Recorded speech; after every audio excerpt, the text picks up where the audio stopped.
আসন্ন পবিত্র রমজান মাস উপলক্ষে সারা দেশে ট্রাকে করে পণ্য বিক্রির উদ্যোগ নিয়েছে ট্রেডিং কর্পোরেশন অব বাংলাদেশ। মঙ্গলবার এক বিজ্ঞপ্তিতে সংস্থাটি জানায়, বর্তমানে স্মার্ট কার্ডধারী পরিবারের জন্য ভর্তুকি মূল্যে পণ্য বিক্রির কার্যক্রম চলমান রয়েছে। এর পাশাপাশি রমজান মাসে বিশেষ ট্রাক সেলের মাধ্যমে ৩০ থেকে ৩৫ লাখ ভোক্তার কাছে পণ্য পৌঁছে দেওয়া হবে।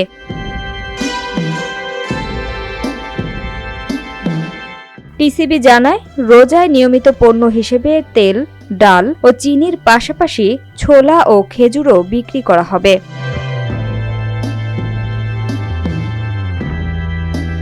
তবে ট্রাক সেলের আওতায় পণ্যের নির্ধারিত পরিমাণ ও মূল্য পরে জানানো হবে। টিসিবি আরও জানায়, রমজান মাস শুরুর আগের দিন থেকেই ট্রাক সেল কার্যক্রম শুরু হতে পারে। এই উদ্যোগের মাধ্যমে নিম্ন ও মধ্য আয়ের মানুষের জন্য রমজানে নিত্য প্রয়োজনীয় পণ্য সহজলভ্য ও সাশ্রয়ী করার লক্ষ্য নিয়েছে টিসিবি।